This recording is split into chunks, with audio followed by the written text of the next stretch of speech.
Hi, everybody. This is Eric with the Red Lettuce, and I'm joined, as always, with my co-hosts, Paul DuPont and Robert Grillo. Hey, guys. Hi. What up? We got some interesting stories to talk about tonight. The first one that we're going to talk about is it has to do with presidential campaigns and parties using marginalized groups to garner support for their campaigns and their parties. Both parties do this. But there's a marginalized, oppressed group that is also being used to garner support for candidates and parties that's not talked about enough, which are animals. Non-human animals are being used in these campaigns to garner support. And Robert has more on that. Yeah. So there's a very common trope today that people think that, especially in like the vegan animal rights community, people won't respond to like animals. They don't care about animals, so therefore, just focus on the environmental issues or the human health issues of selling veganism to people. And what I found really interesting is this recent study and what Business Insider reported on is completely defies that logic, that we shouldn't even try to appeal to people's concern about animals because they don't care about animals. Well, the research actually says that the human brain is wired to respond to the unique attentiveness to the sight of animals, and countless online brands have tapped into this appetite for animal content. The Dodo, which is a video channel, they call it, this Business Insider calls it an animal-centric media brand founded in 2014 that drives over 2 billion video views per month on Facebook alone, not even to mention YouTube. It is one of the most popular. Say that number again. 2 billion views per month on just Facebook. The Dodo. The Dodo. I watch it all the time. I've seen it before. Yeah, I had no idea that. I mean, when you see it that regularly, you begin to sort of internalize it. There must be pretty big, but 2 billion. That's crazy. That is nothing to sneeze at. We did a video for them once with a chicken that we rescued, and they did a really cool job with it. They took our footage and they pieced together a beautiful like montage of story about this chicken. So, but it's no surprise if you understand this research and what it leads to, that the presidential candidates are totally exploiting this idea that that people care about animals. And even with Trump, who is the number one spender on Facebook advertising of all the candidates, he's got over 400 ads just in the last couple of months that are like showing an abused animal, like a cat or dog, and then sign the petition to end animal cruelty in America, like as if that's really, it's such a joke, He really right? cares. If only we had a petition sooner. Yeah. And what's so weird is like what the Business Insider points to is that these candidates like Bloomberg, even Elizabeth Warren, who has Bailey, this dog, her dog Bailey, he's become somewhat of a mascot for her campaign. He travels with her to the different, campaign sites and all that. But anyway, so there's, all this spending, and none of these candidates have a platform. Neither the president or these candidates actually have a platform on animal rights. Right. They have no policies that really. It's non-existent. However, there is something that you could say for Trump. And actually, one could make the argument that his cruelty to animals law, which passed like in late November, actually is a step backward. In the sense that, so it's called the Preventing Animal Cruelty and Torture Act. And he describes it as a bipartisan initiative. It's got to be good because it's bipartisan, right? Oh, yeah. Bipartisan support means that bans the intentional crushing, burning, drowning, suffocating, impalement, or other serious harm to living non-human animals, birds, reptiles, or amphibians. The law also bans crush videos, which are sexual videos where women crush baby animals for the pleasure that. I never heard such a thing. Yeah. So the point Yeah, is, pretty niche. I'm sure that's very niche. right. I've never heard of that I've before. never heard of that. In other words, Oh my like God. what he's doing is he's focused, like what a law like this does is it focuses on the worst, most egregious abuses or torture to animals, and then it excuses away and says any other kind of animal exploitation or torture or abuse that has any kind of economic economic benefit is exempt from this law. So it actually reinforces the fact that the 99.9% that suffer don't matter.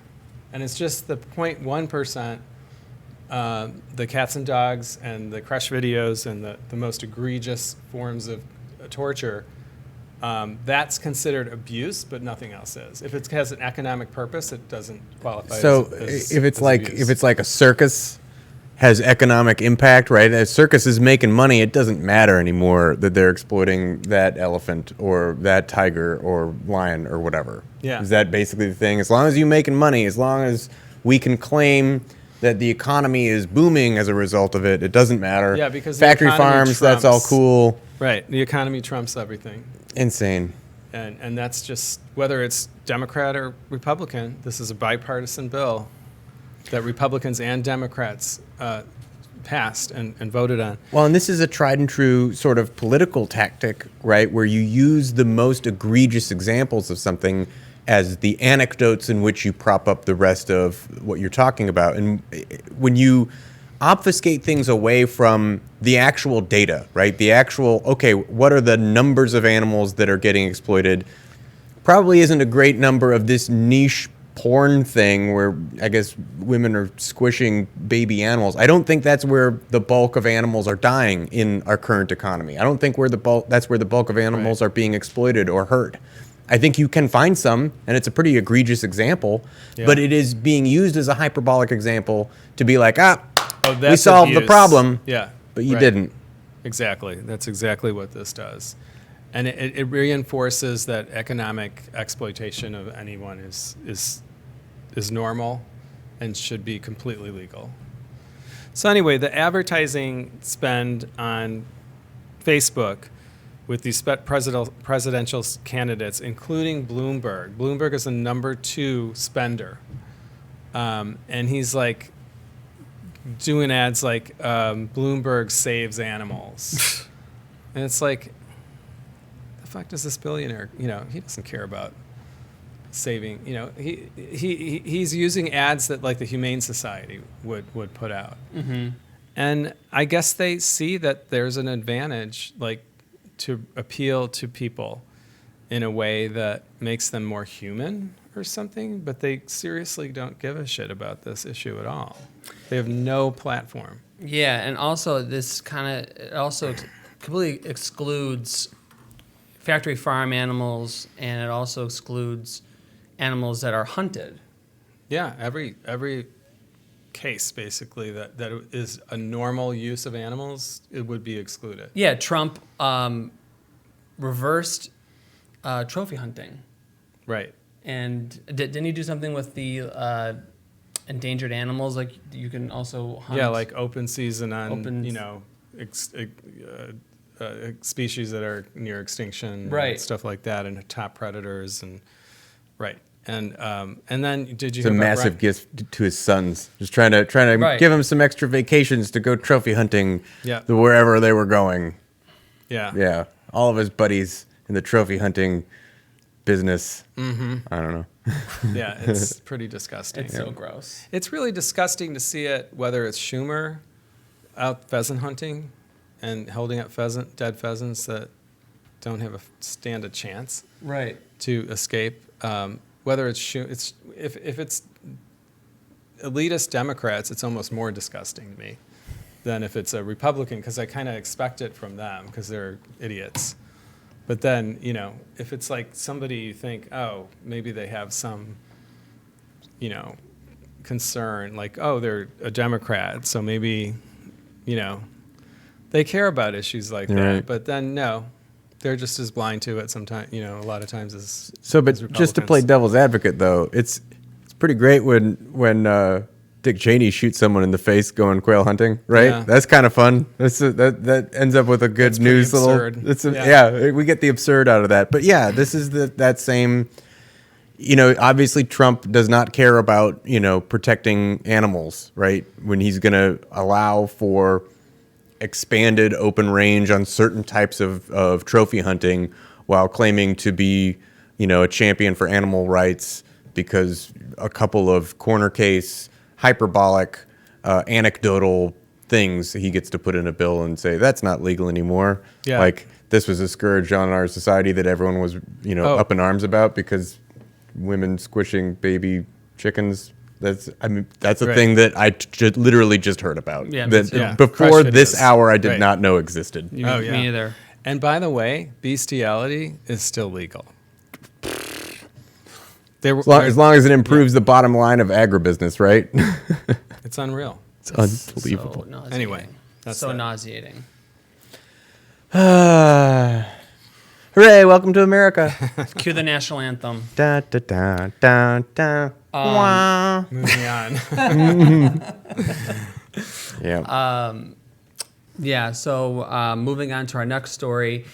We live in a country where 28 states have anti-BDS laws in place, which make people sign oaths, loyalty oaths to the apartheid state of Israel, saying that they will not participate in BDS campaigns, or they can't criticize the state of Israel for any reason. People can lose their jobs over it. People can lose speaking engagements over it. Like, for example, Abby Martin. Abby Martin is an independent journalist at the Empire Files, and she was scheduled to speak at Georgia South University. And she was, right before she was supposed to speak at this event, she was asked to sign a loyalty oath to Israel. And first of all, her speech that she was giving there had nothing to do with Israel at all. It had to do about journalism and media, something along those lines. But they still had her. They wanted her to sign this pledge where she would not promote BDS. She refused to sign, as anyone should. It's a violation of our constitutional rights, and she is suing the state of Georgia over it, and as she should, because this is a violation of our constitutional rights for free speech. And Abby Martin is she is a true revolutionary, and she's one of the biggest badasses that I know. And Paul DuPont has more on the story. Yeah, so this is a true assault on First Amendment freedoms. So Abby Martin was going to speak at Georgia Southern University and being forced to sign a Pledge of Allegiance to the State of Israel is sort of a bridge too far. It's almost insane that you would be required to do that. But the fact that in her refusal to sign this Pledge of Allegiance to the State of Israel, that conference was shut down. What more evidence do you need to prove that we're living in an Orwellian nightmare? Like 1984 is here, everyone. Like that's the thing. Dystopian nightmare. Dystopia has come. It has rested upon us, and here it is. So she's suing the state of Georgia along with the Council on American Islamic Relations and the Partnership for Civil Justice Fund. So PCJF and CAIR. Martin was dismayed by the university's decision, quote, "This censorship of my talk based on forced compliance to anti-BDS laws in Georgia is just one level of a nationwide campaign to protect Israel from grassroots pressure. We must stand firmly to oppose these efforts and not cower in fear to these blatant violations of free speech. So if you're not familiar, BDS is boycott, divestment, and sanctions. So it specifically targets businesses that are Israeli-owned businesses that operate in areas of Palestine that have been sort of settlement cities is the term that people often use, right? So Israel has encroached on Palestinian land, and Israeli businesses are setting up shop and using that stolen land that the occupied people in Palestine have a claim to. And so by being in support of this boycott movement of saying, hey, we think that that is an assault on human rights. You should not be oppressing this people group. They are a besieged people group. They have every right to defend themselves, and you shouldn't steal their land and make Sabra hummus out of it. Right. You know, so we're going to boycott them. Hey, if you're in support of that boycott movement, which is a totally peaceful movement for a totally just and incredibly justifiable cause, that is reason to not be allowed to speak publicly in the state of Georgia and 27 other states in America. That's kind of a huge problem. It's kind of like, oh, well, let's forget about that first of the amendments. We like the second one a lot, but boy, we don't want to talk about the first one anymore. Oh, because, you know, Israel. And I point this out all the time, too. Cuomo, when he was mayor of New York, tried to institute a boycott of imported plastic straws from Pennsylvania because they were plastic straws. Okay, that's nice. Climate change and stuff, but wait, you're saying it's cool for the mayor of the largest city in America to outright boycott another state in this country, but you're not allowed to boycott another country on the other side of the world because America has decided they're our most favored nation. Like, Abby Martin has all the grounds in the world to go after the state of Georgia for this, to take on these anti-BDS laws. How dare they think that they can coerce the speech of individuals, academic individuals in this country, by forcing a particular viewpoint on them? It's unbelievable, and particularly a viewpoint that is literally a peaceful, nonviolent protest of the actions of a not peaceful state of Israel. And I also feel the need to point out that while she was not specifically talking about Gaza or Palestine or Israeli tensions, she is largely targeted for her most recent documentary work, which is called Gaza Fights for Freedom. It is fantastic. It is available for purchase on Vimeo. I think it's maybe $15. I've seen it 3 times through now. It's amazing excellent. film. If you have not seen it, it will keep you up to date on the most recent happenings in the conflict between Israel and Palestine. And it is not generally the way it is presented in Western media because we don't really exactly get the straight dope about what's happening with Israel and Palestine. And it's no wonder America gives Israel like $12 million a day worth of weapons. Specifically weapons, not just $12 million. It's here's $12 million. Occupation. You can only use it to buy American weapons. That's what this $12 million a day is for. Yeah, it's used to maintain this occupation. And also, yeah, the Gaza Fights for Freedom is an amazing film. Everyone should watch it. I've seen it twice already. But she also has a lot of other movies on the Empire Files that document the history of Palestine and the Israeli apartheid occupation of Palestine. Also, a lot of good work in Venezuela. There's honestly, if you go to the Empire Files, you'll find so many great movies that document the American empire at its worst. The empire, doing all of the empiring everywhere, empiring all over the place. Yeah. Yeah. So Empire Files has all these great films. Abby Martin lays out. Highly recommend. Yeah, well, and also just I'm thinking about this about, you know, it's a threat to everybody's constitutional rights. It's not Exactly. just an issue for her, but like for her to defend herself is really defending everybody's constitutional rights. And just like when we talked a couple of weeks ago about the ag-gag laws and how that's another attempt to stifle freedom of speech and freedom of journalism, freedom of the press, and freedom of expression, because you're banning or you're criminalizing watchdogs Right. who go into factory farms and expose animal injustices and cruelty. It's the same kind of thing. There's assaults on our constitutional rights one group defending that constitutional case of constitutional rights or breach of it helps everyone. I mean, it benefits all of us. Well, and there's also something to be said for the tactics that are used in both of these cases, right? They're both sort of technocratic, bureaucratic. Before you even get to the real offense, you try to take care of it. Oh, we're going to criminalize, photographing and documenting what's going on in an agricultural facility. Well, that's not criminalizing the publication of that or putting it in a newspaper article or making a documentary, because if you had to wait until then, people would be aware of the documentary or the newspaper article or the YouTube segment that you were putting out. But if we can get it at the point of photography, then we can try to keep it quiet. Oh, we're not going to pull you down from your speech at Georgia Southern University. We're not going to get you on stage and then make a big hoopla about how you're not allowed to speak. We're going to make you sign this document pledging your allegiance to the state of Israel before. Oh, you're not going to sign it? Oh, well, then you're not going to speak. Oh, let's make sure this is handled real quiet. Like. Cue the national anthem. Yep. Exactly. Well, yeah, and it's wackadoodle. It's wackadoodle beyond words. Abby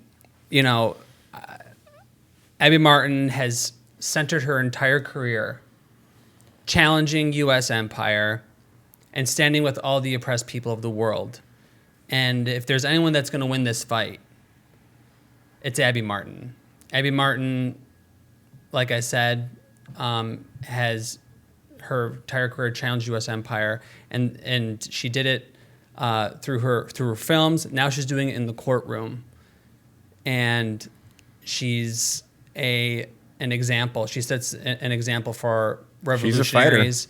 She's a hero. She's the biggest badass that I know. She deserves all of our support. She deserves all of your support. All of the support should go to Abby Martin, because I don't know anyone that is fighting the way that she is and as hard as she is day in and day out for the human rights of the people of Palestine, for sanity in international relations. I don't know anyone that is as big a champion for diplomacy and détente and human rights. Like she is a warrior for human rights. Yeah. And hats off. I'm very privileged and honored to have interviewed her with Kit Cabello on Heartlands Media not too long ago about her amazing film Gaza Fights for Freedom. And I hope everyone supports Abby Martin in her effort in challenging the U.S. empire and its unconstitutional laws that try to silence independent journalists that challenge the apartheid state of Israel, which the U.S. empire supports wholeheartedly with impunity. And hopefully this is successful, because if anyone can win this, it's like I said, it's Abby Martin. So I guess we can talk about New Hampshire real quick. Put this back on the table. So we can talk about New Hampshire real quick. Right now, that's the New Hampshire primary. Mm-hmm. We got 61% reporting. Bernie Sanders has 26% of the votes. Pete Buttigieg has 23%. Sanders is leading with 41,498. Pete Buttigieg is second with 38,084. Amy Klobuchar is in third with 32,063. Warren is in a strong fourth. But Klobuchar in third. That's funny. And That's weird, I'm right? not too surprised. Well, Biden, the floor was coming out of Biden's campaign. Like, we saw that coming. I mean, so first of all, these are preliminary results. They're still coming in. Sure. The primary is happening as we speak, as we're recording. Right. Man, Bernie needs 50+1%, right? Mm-hmm. He needs to not go to a contested convention. He needs to not have superdelegates come in the second round. So badly. Yeah. I mean, and he's the only candidate you can really say that about. Like, if Pete Buttigieg comes away with 24% of the vote at the end of the day, he basically wins. Because they go, oh, we got our second round. It's Pete. Pete's the one. Everyone loved that guy. Even though Bernie Sanders got 27% of the vote and won the popular vote, and people obviously prefer him, we can't have him because we, the DNC, can't do that. Outsider politics. How dare he try to do things for the working class? Us plebeians. They want to have their health care. We want to shower ourselves in more tax credits and give ourselves all of that. Like, no to you and your discretionary spending, Bernie Sanders. The people said that it wasn't going to be Bernie Sanders, and so we say that the people said it was going to be Pete. That's what they're going to do, guaranteed. If Bernie Sanders doesn't win these primaries with 50% plus one, if it isn't, It's too close. They're gonna right, if it isn't a majority, they're going to take it from him. Yeah. And this is the point that I've been making more than that is he needs to win more than just a majority. He needs more than just 50% plus one because he's dealing with electioneering, so fractional voting in 26, 27 of the states that do electronic vote counting, right? That you really can't trust those totals. They just stole Iowa from him. They're going to steal every state from him that they can steal. So if he wants to look like he gets 50 plus 1%, he needs to get like 65%. He needs to get like 70% of the total vote to make it look like he has a majority. Because if he doesn't have a majority, if it doesn't look like he has a majority, they're going to straight steal this from him. And that's not me saying all hope is lost. Let's throw in the towel. Let's be done. That's me saying get your friends out to vote. Look up and figure out when your primary is. Make sure you're registered. Make sure your friends are registered. Bug your family. Bug your friends. Get on the phone, text messages, phone calls. Yeah. Go to that, brunch with your sister-in-law and make sure that she's down on the Bernie train because that's the only way this works. That's the only way this works. If it doesn't, we're going to have to get 1 million people go into Milwaukee to protest this convention and tell them what's what. Because, part of it is, I feel like if they do that, right, if it's obvious to the American voter that the preference of the American Democratic voter was Bernie Sanders, but he just doesn't quite have that full majority according to their, Ouija board of a primary system, then they're going to just cheat it out of him. And that, to me, just spells the end of the Democratic Party, right? Isn't that just a nuclear button for the Democratic Party? Doesn't it just, all right, well, no one trusts you anymore at all. Like you might have had. That was true. But doesn't it just give Trump another 4 years and then forces everyone else to be like, well, we can't do it in the DNC. We had this argument 4 years ago. We had this argument 8 years ago. We decided that Nader taught us that you can't win outside the DNC, and Bernie told us that you can't win inside the DNC. So let's figure something out, right? Does it have to start that discussion? I mean, it's too late to do that for 2020 now. I'm sorry if I'm sort of tirading here a little bit, but like this is the situation that we've been put in, right? We've been put in a situation where Bernie needs to win overwhelmingly and obviously, and if he doesn't, it's going to be stolen from him. And when it gets stolen from him, we need to be out there and saying, not cool. Yeah. We want our candidate. Unfortunately, the majority of the population have been accept living in make-believe. America is the land of make-believe. And that's why it's going to be really hard for people to see that the Democratic Party is our enemy, just as much as the Republican Party is. They are our class enemy. Bernie Sanders also needs to stop saying he's good friends with all these people in the Democratic Party because the party is also against him. If he is going to succeed, he has to also acknowledge that the Democratic Party is an enemy of the people, especially the working class. And it's just going to be really hard to get people to realize that we need a new party. We need to abolish both parties. They're not for the working class. And The two-headed dragon that is the Democratic and Republican parties. yeah. Two parties. One party, We live two in a heads. two-party dictatorship, and that's what people here have been primed to accept. They've been conditioned to accept that there are two parties, but somehow it's democratic, and there's all these inconsistencies with people's voting, and there's all these delegate counts, and all these undemocratic tools that are used in our process, but people still think here that we live in a democracy and we're a shining beacon on a hill. Right. I mean, But we're Iowa not. should tell you we don't live in a We live in a democracy. corporate dictatorship. Right. The fact that they're so happy to invite Bloomberg into the party with open arms, a guy that is a Republican when it's convenient, an independent when it's convenient, a Democrat again when it's convenient. Like, we're talking about inviting, pro-life Democrats into the big tent, right? Right. When did our tent become so big that it included Republicans? Right. When did the tent become so big that it is including, literal fascists? Why is that the tent that we want to build? Why do we want that big of a tent? If I would rather vote for someone that I like and can support their policy positions and have them lose than vote for someone I don't like and don't like their policy positions and have them win. Right. They're a fascist light party. Yeah. Well, thank you everyone for joining us. This is the Red Lettuce, and we'll see you again next week. Peace. Bye. See ya. Peace.